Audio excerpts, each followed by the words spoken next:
నా తండ్రి గారు ఇక్కడ పార్లమెంట్ సభ్యుడిగా చేయటం, ఈ ప్రత్యేకంగా ఆయనకి మేము ఆ రోజు చూసేవాళ్ళం. నూజివీడు నియోజకవర్గం అంటే ఆయనకు ఒక ప్రత్యేక అభిమానం కూడా ఉండేది. ఇక్కడ గ్రామాల అభివృద్ధి కోసం కానివ్వండి, ఇక్కడ పేద ప్రజల సమస్యల పట్ల కానీ ఆయన కొంచెం ఎక్కువగా ఇక్కడే ఎక్కువ సమయం కూడా స్పెండ్ చేసిన విషయం మీ అందరికీ తెలిసి ఉంటుంది. కాబట్టి నన్ను ఏదో బయటవాడిగా భావించకుండా నేను తప్పుకోకుండా మీలోనే ఉండి, మీ మధ్యలోనే ఉండి మీ సమస్యని పరిష్కరించడానికి కృషి చేస్తానని చెప్పేసి మనం చేస్తాను.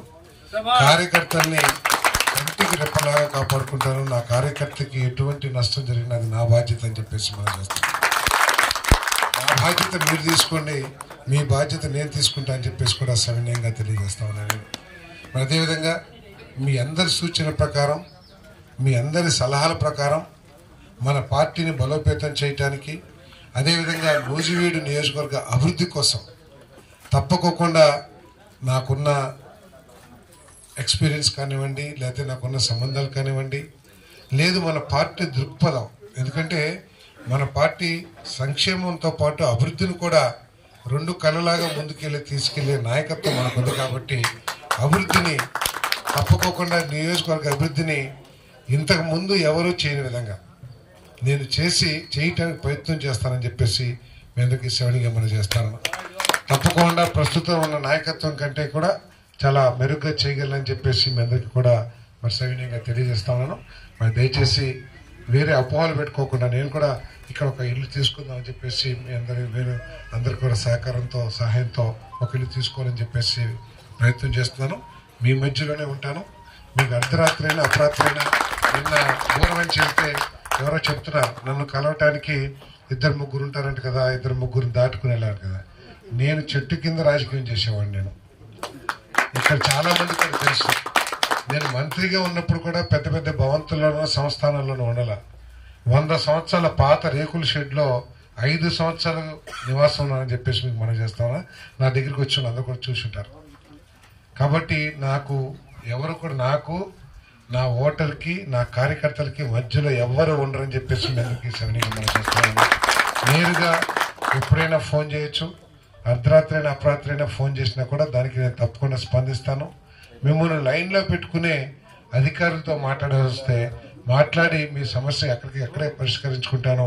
నాకు 2 సార్లు 3 సార్లు ఎవరైనా ఒకే సమస్య మీద వస్తే నాకు కొంచెం బాధ, చిరాకు కూడా అని చెప్పేసి మనం చేస్తాను. అంటే చిరాకు అంటే మీరు కోపం కాదు, చేయలేకపోతున్నాననే బాధ, ఎందుకు 3 సార్లు తిప్పించుకుంటున్నాననే బాధ.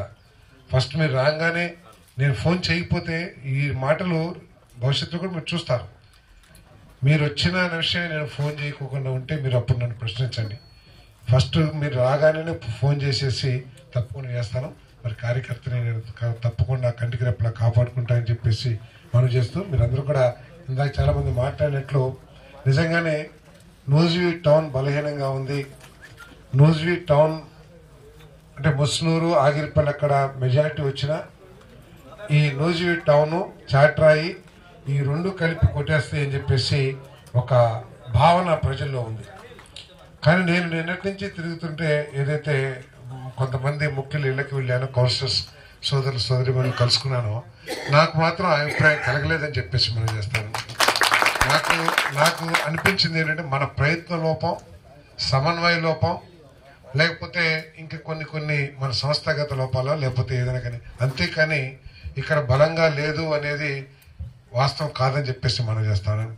ఈరోజు ప్రతి కార్యకర్తే కాదు, నూజివీడు పట్టణ ప్రజలందరూ కూడా మార్పు కోరుకుంటున్నారని చెప్పేసి మనం చేస్తాను. ఏ విధంగా రాష్ట్రం అంతా చంద్రబాబు నాయుడు గారి నాయకత్వం, మీరు చెప్పొచ్చు నేడు దాకా జగన్మోహన్ రెడ్డి గారి నాయకత్వం అన్నాడు, ఇప్పుడు చంద్రబాబు నాయుడు గారు కరెక్టే కాదని అంటలేదు నేను.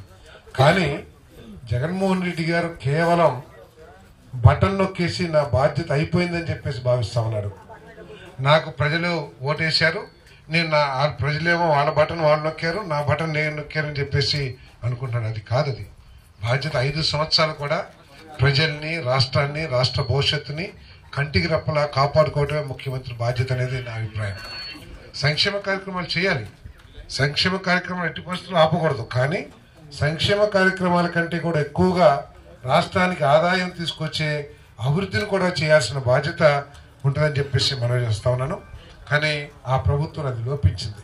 చిన్న ఉదాహరణ, 3,000 కోట్ల రూపాయలు దాదాపు చంద్రబాబు నాయుడు గారి ప్రభుత్వం చింతలపూడి ప్రాజెక్టు మీద పూర్తి ఖర్చు పెట్టుంటే ఇంకొక 1000 లేకపోతే 700 కోట్లు ఖర్చు పెడితే ఆ ప్రాజెక్టు పూర్తి అవుతుంది. ఆ ప్రాజెక్టు పూర్తి అవటం మూలంగా నూజివీడు ప్రాంతంలో, తిరూరు ప్రాంతంలో వచ్చే ఆర్థిక అభివృద్ధి లేక రైతాంగానికి సౌలభ్యం గురించి ఆలోచించలేని ప్రభుత్వం వైఎస్ఆర్ ప్రభుత్వం అని చెప్పేసి మనం చేస్తున్నారని కేవలం సంక్షేమం చేసాం అయిపోయింది అనుకున్నారు. కానీ ఈరోజు ఆ సంక్షేమ కార్యక్రమాల మూలంగా కానివ్వండి, లేదు జగన్మోహన్ రెడ్డి గారి పరిపాలన లోపాల మూలంగా కానివ్వండి, ఒకప్పుడు 50 ఎకరాలు ఉన్న కుర్రోడికి కూడా పిల్లనిచ్చేవాడు కాదు. ప్రభుత్వ ఉద్యోగం ఉందంటే మాత్రం పరిగెత్తుకెళ్ళి ఎదురు కట్నం ఇచ్చి పిల్లనిచ్చేవాడు. ఈరోజు ఆ ప్రభుత్వ ఉద్యోగస్తులకి జీతాలు ఇవ్వలేని పరిస్థితి. 1వ తారీఖు టెన్షన్గా జీతాలు వచ్చే ప్రభుత్వ ఉద్యోగులకి ఈరోజు 20వ తారీఖు కూడా జీతాలు ఇవ్వలేని పరిస్థితి వచ్చింది. ఇదే ప్రభుత్వం కొనసాగితే 2 నెలలకి 3 నెలలకు ఒకసారి జీతాలు వస్తాయి. ఈ సంక్షేమ కార్యక్రమాలు కూడా కోతలు పెట్టాల్సిన అవసరం వస్తుంది. ఒకవేళ కోతలు పెట్టొద్దు అనుకుంటే కరెంటు ఛార్జీలు కానీ, బస్సు ఛార్జీలు కానీ, పన్నులు కానీ అన్నీ పెంచితే తప్పితే ఆ సంక్షేమ కార్యక్రమాలని అమలు చేయలేని దుస్థితి ఈ రాష్ట్ర ప్రభుత్వానికి ఏర్పడుతుందని చెప్పేసి మనం చేస్తాను. కాబట్టి అభివృద్ధి గురించి ఆలోచన చేసే చంద్రబాబు గారి నాయకత్వాన్ని మనం తీసుకురావాలని చెప్పేసి మనం చేస్తాం.